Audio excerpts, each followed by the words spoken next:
Welcome to the Tactical Dent Tech Podcast. You are now part of a small underground movement of dent technicians from all over the world. We are on a mission to change our industry with innovation, intelligence, and skill.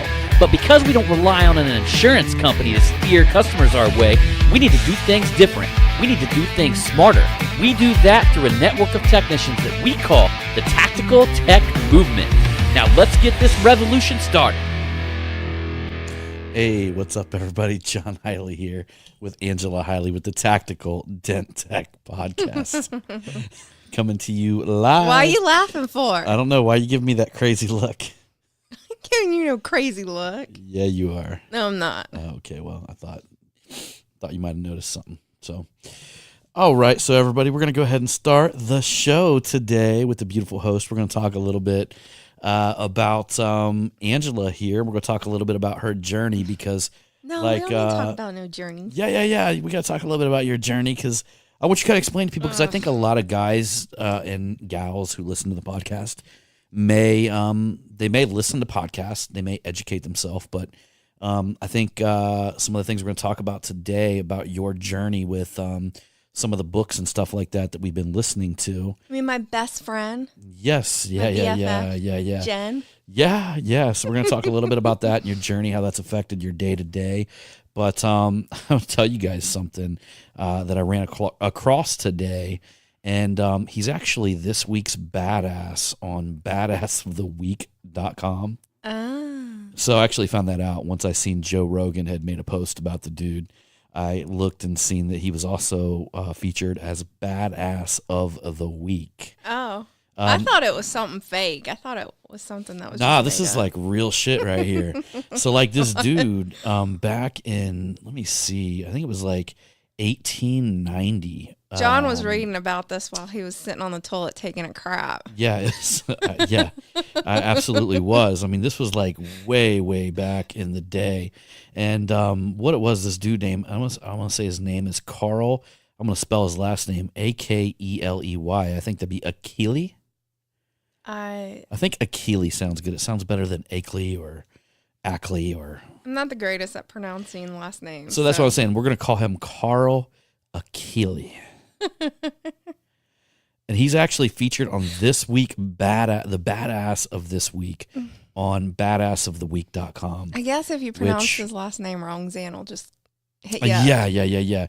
Which, I totally didn't even realize that badassoftheweek.com existed. Oh. So it might be something that I'll have to check out once a week and see who they list and then put myself as going to be on that as the future badass of the week one day. But I got to do something as cool as Carl Akeley right here because apparently they've got a photo on badassoftheweek.com where Carl was basically attacked by an African leopard on one of his hunts in Somalia and basically killed the African leopard with his bare hands.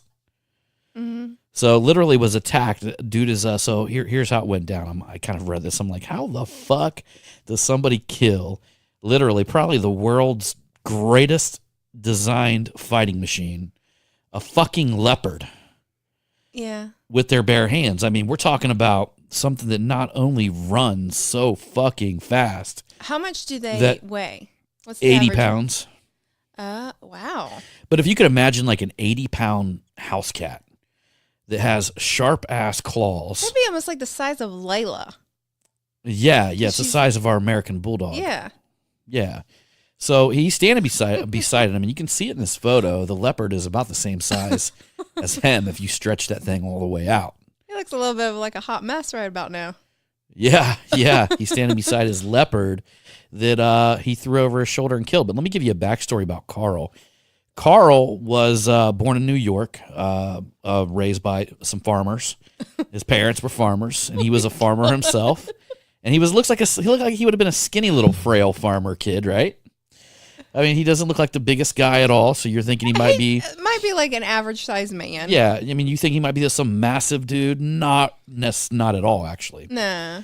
But Carl is a fucking badass, and he actually fell in love with taxidermy at a level where he took a job with a taxidermist a guy in New York, where he ended up working for slave labor, practically did it for nothing. But I guess back in them days, the taxidermy, in fact, the dude who he was working with was probably like one of the one and only people that knew anything about it. But back then they were just taking the skin off the animal and then filling it with like hay or some shit like that. Yeah. Which basically made it look like a piece of shit stuffed fur. Well, yeah, I'm sure it wasn't very soft. And it was Yeah. So Carl's passion was to bring taxidermy to make it very, very lifelike. Oh. And also to actually preserve animals that was at the time going to be extinct. He actually did have a good cause behind it. Mm-hmm. He wanted to preserve certain animals that one day would be extinct, so that way his grandkids, their grandkids, and their grandkids could look at what the fuck an African leopard looked like, 100 years from now. Yeah. So being his passion, he got so passionate about it. He, studied skeletal features. They flew in some of the best carvings throughout the world, studied how they made them, how they put them together, and he figured out all the shit that it takes to stuff these things, right? Yeah. So that being said, a museum ended up hiring him because there's taxidermy museums and stuff like that, or museums that want African animals on display. Okay. So at this museum, they actually hired, Carl said he would work for free as long as they paid for his African expeditions, got him a gun and let him, paid for all the expenses for these expeditions. So this guy's entire life was going over and hunting wild animals in Africa. Yeah. To bring them back and do the taxidermy and then position them in the museum. Yeah. And at that time, several things happened to Carl. He was not only stomped by elephants almost to death, where they actually show him in this little hut being, Oh, really? Yeah. He's, and several times he actually went through crocodile infested waters on a dead animal's body. Yeah, or he had several dead animals and sat him down and went through, used it as a boat to go through crocodile infested waters. And not only nasty. that, this guy kills a fucking leopard with his bare hands, because that's what a fucking badass does when a leopard attacks you. So apparently he's walking, he's got this gun that, I forget what caliber. I guess it was a 5.77 caliber, but it was only about the size, what they say, of a George Foreman grill. So literally it was this massive shot, but a much smaller gun. Mm-hmm. And he literally gets attacked so quickly by this leopard. He just hears things rustling in the brush. Mm-hmm. And then boom, the thing's teeth are right in front of his face before he can even draw his gun. So the leopard, when it attacks him, the first thing Carl does, he figures, he drops his gun and puts his hand up there, and the leopard gets a hold of his hand. Yeah. So as he's trying to pull his hand out of the leopard's mouth, he finds that the leopard just continuously cranks down harder on his hand. Mm-hmm. So instead of pulling it out, this crazy motherfucker takes his hand and jams it so far down the leopard's throat that the leopard chokes and can't breathe anymore, causing it to let loose of Carl's hand, while he proceeds to pick this leopard up over his arms and body slams it on a rock, and then jumps off the rock with two knees and smashes the leopard to death. Yeah. I wonder what he was saying during that whole time. Oh, you want to hear? It actually has a little quote from him right here. Oh, really? He says, "I felt no pain, but certainly never thought for a moment that I would come out of it alive.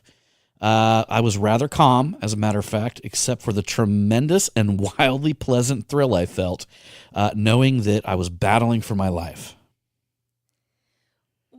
What's that state of mind that you go into, like when you're in survival mode? Isn't there? I mean, don't you go in a totally different state of mind when? Yeah, I would say you go more into your subconscious. Yeah. Yeah, in fact, it's such an interesting thing because even MMA fighters will train to go into that state of mind. Mm-hmm. And a lot of times what they do, when I was training with the guys out in California, we would do scramble drills. And what that was, you would go back to back with the other opponent, and then they would blow a whistle or somebody'd say, go, and you would scramble until somebody gained control. Well, the key of that is during that scramble, when you really don't, see anything, you're relying more on your senses. Mm-hmm. During that heart racing moment was to be able to gain control of the moment and be able to function while all that adrenaline's rushing through you. Yeah. Which, if you could imagine Carl being a fucking insane scramble, and anybody who's ever been in a fist fight knows exactly what that feeling is. And the more fist fight that you're in, the least you feel that. You start to actually, the more that you do it, you actually begin to gain control in them moments. And why the other person loses their shit. And some people, people had they got kind of like a misconception that by getting angry, and that's actually going to help them win a fight, which if you actually go down to the science of like MMA and stuff like that, it's usually the calm and collective people that will win. Yeah, because I would think that like a lot of times when you're angry, you don't have like control over your emotions. That's true. Yeah, and you'll do stupid things. You'll make mistakes. Exactly. You know, just like Carl said right there. I mean, he was calm. Is one of the things he said right there was quite a calm moment. And who knows? I mean, a lot of us have never been in a situation where you're fighting something for your life. It's like literally, you're in the situation that he's in. It's either you kill Did it, it say how or old he was it kills when you. this happened? The guy, how old he was? Yeah, he looks like he'd probably be in his 40s in that photo. Yeah, he does. Yeah, dude's got a big old beard too. I read something hilarious Angela read it to me earlier. Yeah. That I wrote like a couple years ago about that. What was that quote? It say I like to hang out with my clean shaved friends because something about you having a beard and then you hanging out with your clean shaved friends made you the leader. Because everywhere I go, people just assume that I'm the leader. That's kind of funny. But yeah, and then they show a picture of him right here where he had been stomped on by an elephant. Now look at that though. I mean, this is a prime example of a dude who did whatever it took. I mean, if you actually go into details of reading this story, I didn't go into the whole story, but I was quite amazed that this guy did whatever it took. He found a passion, found something that he loved, and did whatever he took to do that shit as often as possible. It didn't matter if he was being in fucking alligator-infested waters, riding a carcass to the other side of the river, or whether he was fighting an elephant. God, I hope he's whether he was updated fighting a on his leopard. Vaccines. I doubt Carl knew what a vaccine was. Wait, when was this, though? This is in the late 1800s. Oh, okay. Yeah, apparently at the time, they say Akeley played Tesla towards Edison. So his employer would have been considered Edison, and then Akeley here played the Tesla role, which means he was the passionate one that had the brains. Or, I mean, I wouldn't say he had the brains, but he was the passionate one about the specific topic, about the specific type of work, which is pretty bitching to read this thing. Check this guy out. And he actually made some really lifelike looking exhibits. Like here's one that he did in 1883. That he even built trees out of wax and stuff like that. So back when people was just doing stuffed animals, he was doing full blow. That looks pretty. Well, today's standards, but think about what was the first. Absolutely, yeah. To today's standards. Oh my, this is hideous. Yeah, apparently though, this is. But what would look better, that or a bunch of stuffed skins? Yeah, it looks kind of scary. Do you remember that one time when we were looking for houses, and we went through one house, and they had it was one of their dogs that passed away, and they had it stuffed. Do you remember that? That's some weird shit. And it was like they had like, it was in their bedroom, and they had their bed, but then it was like if you were laying in that bed, you looked down. Oh, see, now those look a lot better. But those look better than the first picture that you showed me. Might be later in his career. Yeah. Yeah. But don't you remember like that they had that stuffed dog? I think I do, yeah. That would be so fucking weird. Don't you think that'd be weird? Like before you go to bed or when you wake up in the morning. There's your stuffed dog. Oh, this guy also got caught between 3 rhinos. Damn. How old did he live? Oh, let me see. That was actually He traveled throughout Somalia and East Africa and the Congo between 1896 and 1926. Oh, he lived a very adventurous life. And he worked his ass off, sleeping less than 4 hours a night. Oh my! Working day and night, despite the horrific conditions. Let's see, he had continued bouts with different tribes and stuff like that, all to collect and preserve animals and plant specimens that have never been seen before to the United States. Crazy shit, man. I definitely got to give him, what's up. So let me see here. I'm looking through, see if there's any other important He's doing what he liked to do. He actually recorded the African tribal lion hunting ritual in Uganda. Let's see. He wrote articles for National Geographic, went hunting with Teddy Roosevelt where they drank beer together. All kinds of good shit, right? Yeah. Now, that's a man that lived a life, right? Yes. That right there, that guy lived a fucking life. Yes. So, y'all get out there and do something. You guys need to be as good as this guy. You guys need to be just as good as this guy right here. So let's just go ahead and give thanks to... Let's give thanks. Let's give thanks to Carl Akeley. That's what I'm naming him. Carl Akeley. Let me see what his last name We give looks thanks like. to you, Carl Akeley, Let me see for it. hunting lions and making our Let me life see it. hunting lions, killing leopards with your bare hands, and fighting rhinos while you're getting stomped on by elephants and making our life look pathetic. Thank you, Carl Akeley.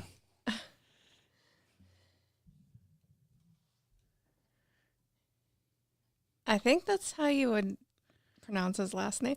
I don't know, because like now I always second guess myself when it comes to somebody's last name. If it's like, if it's something like really common and easy, but ever since you like messed up Tony's last name, Yeah. now it's just, I always like second guess myself when I look at somebody's last name and I'm not for sure, because I'm like, I do not. Yeah, but I messed up Tony Antonelli's last name for like 3 years straight until finally he exploded and said, "It's Antonelli. It's Antonelli." He's like, "I'm sorry. I've been taking that for 3 years." And it was Taking it live for on some 3 sort of years? show or something we were on. But what did I say his last name was before that? No idea, but that's where I think it's just because like we've been together for so long. But you that, know what like, it is? I have this thing where I only read like half of shit. Like I'll look at the beginning of like Tony's last name. You come up with like your own. You'll look at a word and you'll come up with your own saying of it, like your own pronunciation of that word. And I'm like, no, that's not how you say that word. So now when it's somebody's last name that I do not want to try and pronounce, you'll go ahead and do it, and it'll be like something totally different. That's why I start calling Jesus Jesus. I like Jesus better. I like Jesus. Yeah. So anyhow, y'all, we are going to move on to the next segment of the podcast, where we're going to put the microscope on Angela. Why would you And we're do going that? to dissect every aspect of what's going on in that little mind right now. No, I like to keep some stuff secret. All right, don't tell us any secrets. I like to keep some stuff to myself. You know what I always say when I tell people I'm going to keep it secret? I tell all you guys on the podcast, and I always say, I ain't going to tell nobody else. Yeah. Yeah, that's true. So I want to start off by telling you that I've been trying to get this girl on a motivational success book reading journey for probably, I'm going to guess 15, 16 years. No. We'll be together in November for like 19 years, so it has not been Okay, that so long. maybe more like 17 or 18 years. No. And she's always thought it was a bunch of hocus pocus. You never started listening to that stuff until you were probably like in your late 20s. No. Yes. I actually started listening. I'd say When? the very first time was Stephen Covey. Stephen Covey, 7 Habits of Highly Effective People. I'd say I was Wait a minute, probably, Jonathan would probably been around 2. No, you did not. Really? Yeah. I didn't know about that. Yeah. You must have kept that a secret. Maybe I did. But and then went on to Napoleon Hill, Think and Grow Rich. Was a book that I totally got obsessed with. And I mean, shit, I started listening to that when we lived in that little bitty condo in Piqua. And you mean that apartment? And the little apartment, yeah, well, no, condos were fancy back then to me. Yeah, they were. Yeah, condos were just a little too fancy for me back then. But that would have been easily 15 years ago. And I started listening to it. Napoleon Hill, Think and Grow Rich. I probably listened to that book. If I was to guess, I bought the CDs back then. And if I was to guess, I probably listened to the entire book 300 times. Do you like CDs or tapes? I like tapes. I forget what that one is, though. Tape these nuts to your head. Oh my God. Like CDs or tapes? CDs nuts. So, I've been, I started listening to that, and then, I've went some periods of time in my life where I didn't listen to as much. And if I really look back, I would look back at them times as being probably some of the worst times, because I truly believe that we're literally, when it comes to like success, when it comes to motivation, it's almost like we are a bucket that's got a tiny hole in it. And you get so much of it, but if you don't seek that type of fulfillment, your bucket has a hole and it's draining out all the time. Yeah, just like how I was an asshole over the weekend. Yeah, and then I got to play some, we talked about this on one of the podcasts. She had wrote a book, which I truly believe in it. In all honesty, I love her. One of the best. She's one of the best female writers I've ever listened to. It's Jen. I love her. Jen Sincero. Is that it? Yeah. Mm-hmm. Yeah, I love her. She's my BFF, and she doesn't even know it. Like her quirkiness, her lightheartedness. It's just something that I eat up. Like I absolutely love.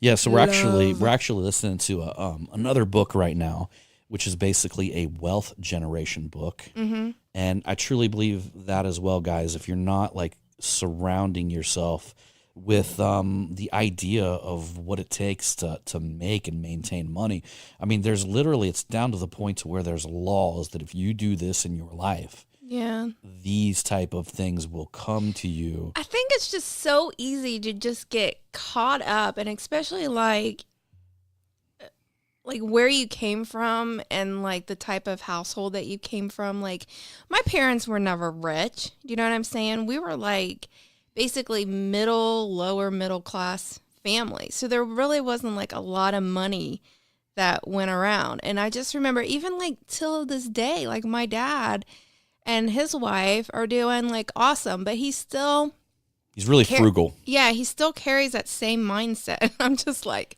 stop it. Yeah, all the time. I mean, anything's too expensive, Yeah. And what they had to go out and what kind of truck did they end up buying? A Titan? No. It was the one. It was a Frontier. Yes, I have never even heard of anybody buying a Nissan Frontier for the last 10 years. But apparently Nissan still makes this thing. But apparently he was able to get it at the cheapest price that you could possibly ever buy a truck. But I think they did put an option on it. They got it to where it is it's an automatic. Well, the book that we're listening to now, like I absolutely love it because she will talk about certain experiences that she had within her childhood. And I'm like, I can totally relate. Totally relate. Big time. And the truth of the matter is the book is, it's much deeper, but it's very, very related to Waddles. I honestly feel that like, I know John really likes Tony Robinson.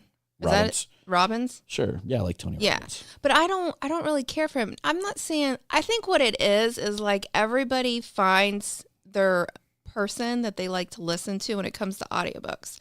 Yeah. And that Jen lady, I just jive very well with her. Yeah, and her, it's called the one that we're listening to right now. It's like You Are a Badass at Making Money, which is an equally phenomenal book.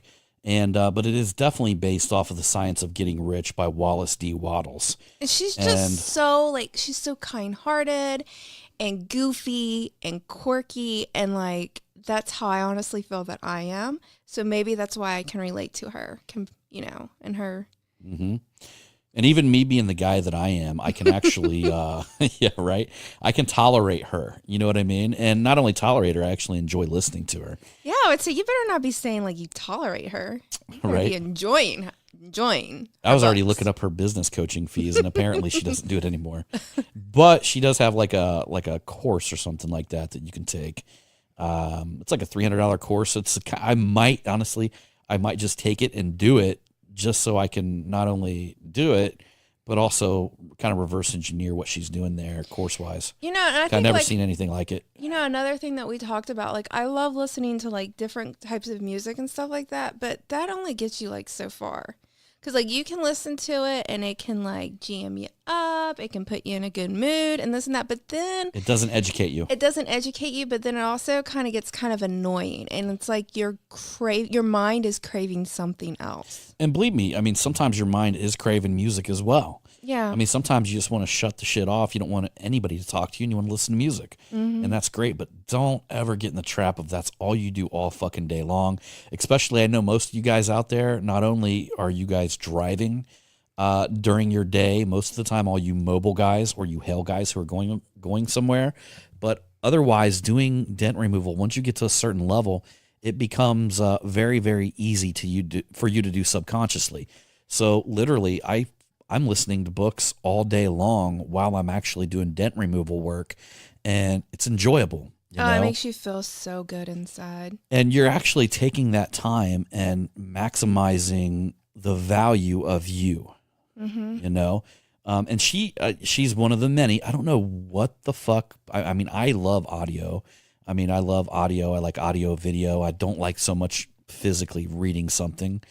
It makes me go to sleep. But there's just this group of people that just thinks they can't get into audiobooks, and she's a prime example of somebody who would have felt that way and thought that she needed music when she was doing certain things. Like instead of like, in all honesty, instead of like scrolling on Facebook or Instagram to where you're just like scrolling down your feed, looking at a bunch of people either complaining about their day or saying how their life sucks or blah, blah, blah, this and that, find an audiobook and listen to it. And if you're in the most shittiest mood, grumpiest mood, if you were an asshole like me over the weekend.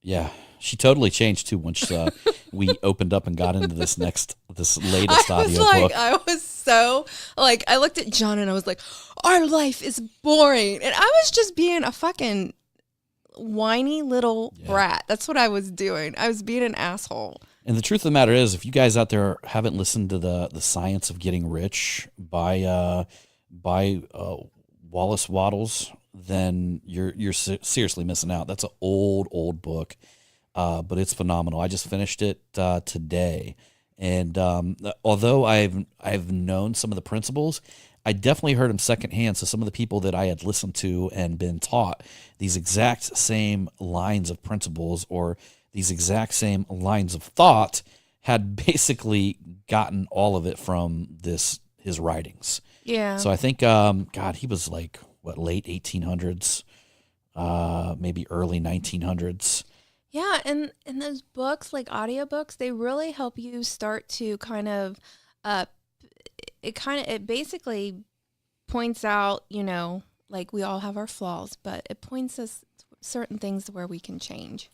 Above and beyond that, you end up becoming like this super person too. I still remember this. Okay, guys. So when the wifey was not listening to these books and I was listening to them all the time, like she would come to me or we would have conversations and I would give her the most amazing advice and she would shake her head and kind of like look at me and go, "You are so smart."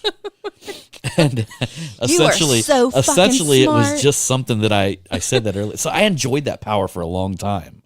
But now yeah, but you still do that though. Oh, I know. But it's just because I read something that you haven't read yet.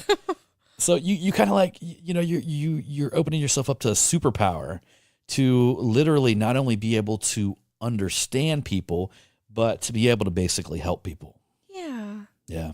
Mm-hmm. And one of the things that I was reading in the book, which I totally agree with, and I'm talking about Wallace Wattles, The Science of Getting Rich. Waddles? Yeah, which he actually like changed his name. Why? Well, no, I mean that he changed it to Waddles. It was something else. I forget. It was I was something. like, why would you want to change that but last he name, changed- Waddles? he That's put- like no, so he changed unique. it to Waddles. Oh, that's Probably because he's a writer and he wanted to. Apparently, he made a shit ton of money off the 2 or 3 books he had written.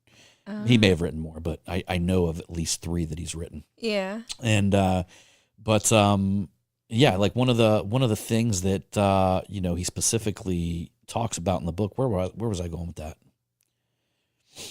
I don't know. I was getting lost in your words there. I know. Then you started asking me all them questions, and I totally forgot what I was going to say. Oh, about his last name.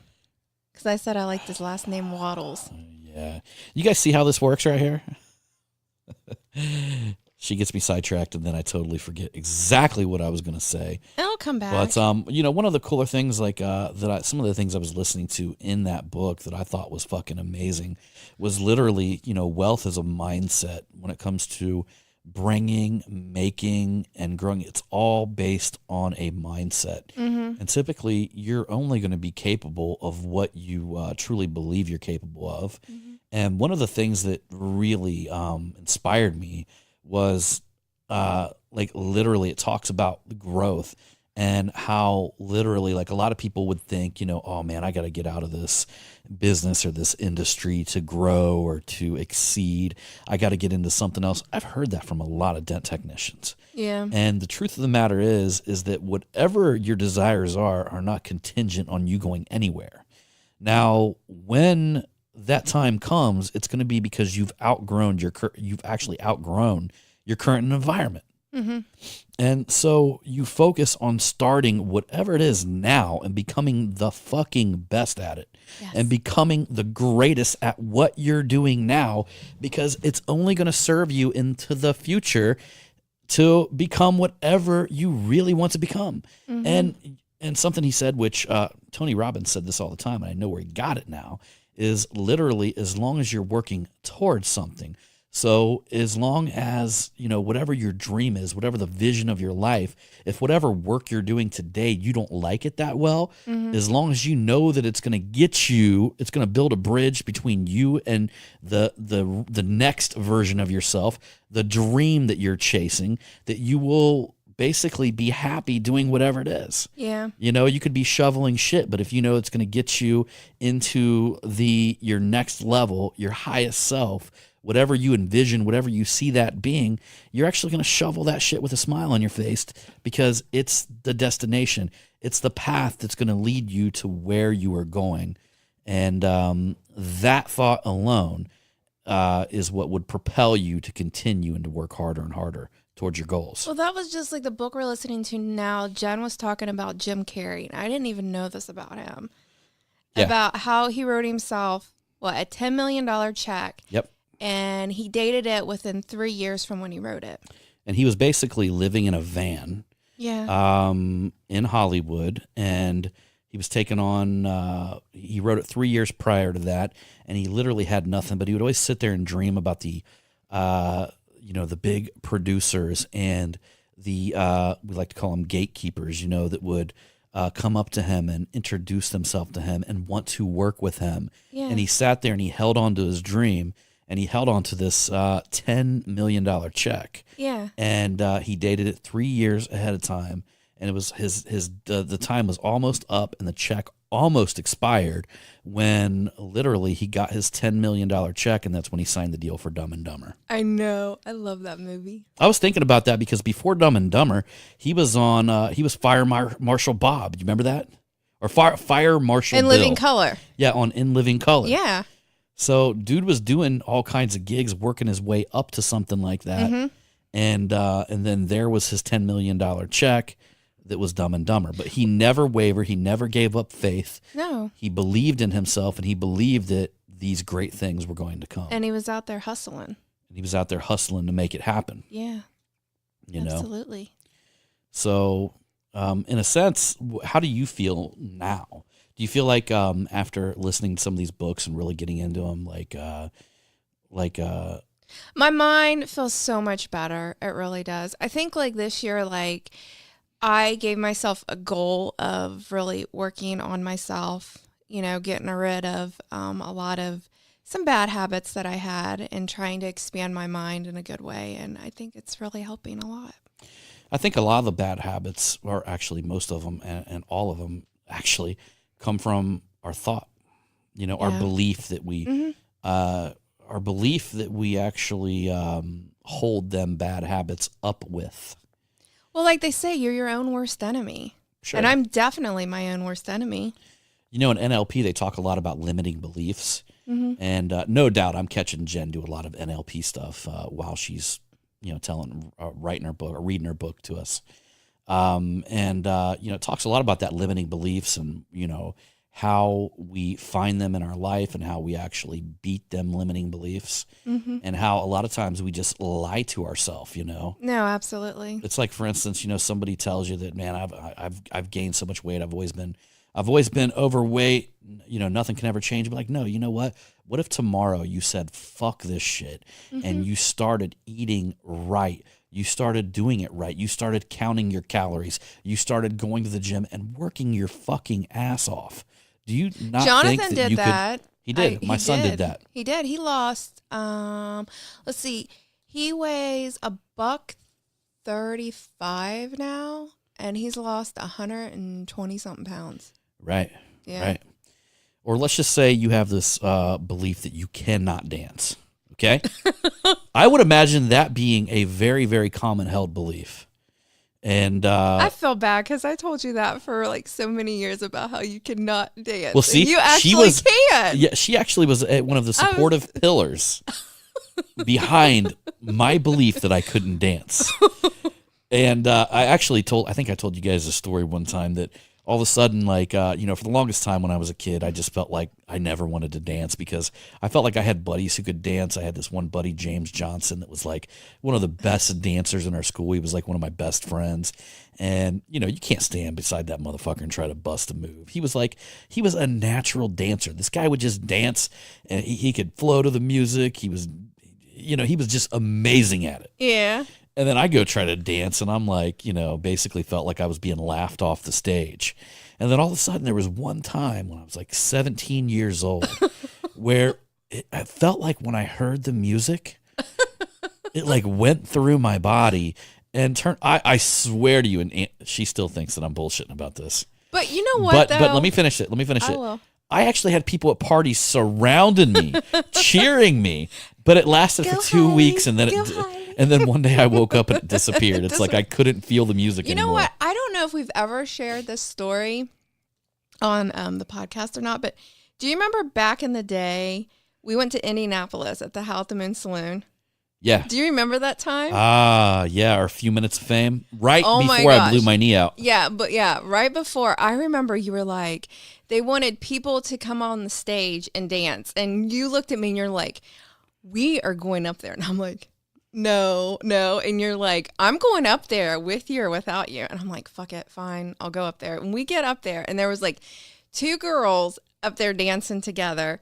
And then we get up there and all the attention just went directly on us. I mean, we had like the time of our life up there. Don't you remember how I threw down my leather jacket and I you jumped over it? And we were doing the whole Pulp Fiction thing and stuff like that. Yeah, and people were like cheering us on.